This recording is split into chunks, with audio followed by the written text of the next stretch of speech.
আল্লাহ রাসূল সাল্লাল্লাহু আলাইহি সাল্লাম এমন কিছু দিক জানিয়েছেন যে দিকগুলো থেকে আমাদের শিক্ষা নিতে হবে। নবীজি সাল্লাল্লাহু আলাইহি সাল্লাম বলেছেন, কেউ যদি শরাব পান করে এর নামাজ কবুল হবে না। এর মানে এই না যে ওর নামাজ নিষিদ্ধ, আর নামাজ পড়বে না। এমন কিছু গুনাহ আছে যে গুনাহগুলোর কারণে 40 দিন নামাজ কবুল হয় না, এরকম হাদিসও পাওয়া যায়। সেই গুনাহগুলো কি?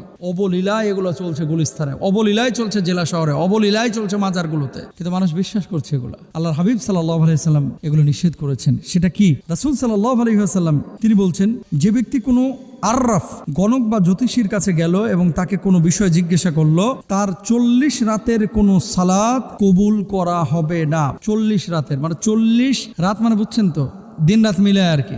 ও যত ইবাদত করবে এগুলো কবুল করা হবে না। এর মানে এই না যে সে নামাজ পড়বে না। আচ্ছা, আপনাদের কমন সেন্সে এটা কি বলে বলেন তো? যে অনেক মানুষ আপনাদের আশপাশে দেখবেন গুলিস্তানে টিয়া বাবারা বসে থাকে। টিয়া বাবা, কিছু চিঠির খাম, একটা টিয়া পাখি আর একটা বিছানা পাইতিয়া বসে থাকে। আপনি যে হাতটা দেখাবেন 100টা টাকা নেয় অথবা 50টা টাকা নেয়। তারপরে পাওয়ারফুল একটা গ্লাস নিয়ে আপনার হাতের রেখা দেখে দেখে বলে যে আগামী 2 মাসে তোর 2টা বিপদ আসবে, গত 3 মাসে কিন্তু 5টা বিপদ তোর চলে গেছে। এগুলো বলার পরে কিন্তু আপনার মধ্যে একটা কিউরিসিটি কাজ করে, আয় হায় তাই তো। আচ্ছা, কোন মানুষটা নাই যে গত 3 মাসে 4-5টা বিপদ আসে নাই? বাংলাদেশে একটা কথা বলেন তো, যে কোনো বিপদেও পড়ে নাই, হেও বলবে যে হুজুর আমার গ্যাসের দাম বাড়ছে, বিদ্যুৎ বিল বেশি আসছে, সেও তো বলবে। বিপদে কে নাই? এখন ওই যে বেটা এই কথা বললো, বলার পরে আপনি কি মনে করতেছেন যে আয় হ্যাঁ এ তো বিশাল কিছু, ঝড়ে বকমারে ফকিরের কেরামতি বাড়ে। এখন যারা এই কাজগুলো করতেছে, এই যে হাত দেখায়, হাত দেখানোর পরে আপনি যে ভাগ্য জানার চেষ্টা করলেন, পৃথিবীর কোনো মানুষকে আল্লাহ তাআলা ইলমে গায়েব এটা দান করেন নাই। গায়েবের জ্ঞান আল্লাহ তাআলা দান করেন নাই। গায়েবের জ্ঞান একমাত্র আল্লাহর কাছে। ওয়াল কদরি খায়রিহি ওয়া শাররিহি মিনাল্লাহি তাআলা।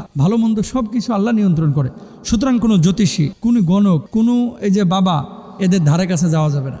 আংটি কখনো মানুষের ভাগ্য নিয়ন্ত্রণ করতে পারে না। আংটি সিলের জন্য ব্যবহার করবেন, সৌন্দর্যের জন্য ব্যবহার করতে পারেন, তাও লোহার আংটিটা। স্বর্ণের আংটি পুরুষরা ব্যবহার করতে পারবে না, তামার পারবে। কিন্তু এই আংটি যদি মনে করেন যে আপনার ভাগ্য পরিবর্তন করবেন, ডাইরেক্ট শিরিক। ভাগ্য পরিবর্তন করেন হচ্ছে একমাত্র আল্লাহ সুবহানাহু ওয়া তাআলা। তারপরে দেখবেন কিছু কিছু মানুষ এমন আছে যারা দোকান খুলছে, পাশে নামাজ চলছে, নামাজে যায় না, কিন্তু দোকানে আগরবাতি ঘুরাইতেছে। ওই যে ক্যাশ বক্সের কাছে একবার পুরা আগরবাতির এক মুষ্টি আগরবাতি জ্বালায় রেখে দিছে, নামাজ পড়ে না। ভাই, নামাজ ছাড়া আগরবাতি যদি এখানে জাহাজও ডুবান তারপরে বারাকা আসবে না। কিভাবে আপনি আশা করেন? অশুভ লক্ষণ বলতে কোনো কিছু বিশ্বাস করা যাবে না। পরীক্ষার দিন সকালবেলা ছেলেকে ডিম দিচ্ছে না মা, ডিম খাইলে কি হবে? আন্ডা পাইবে, আন্ডা।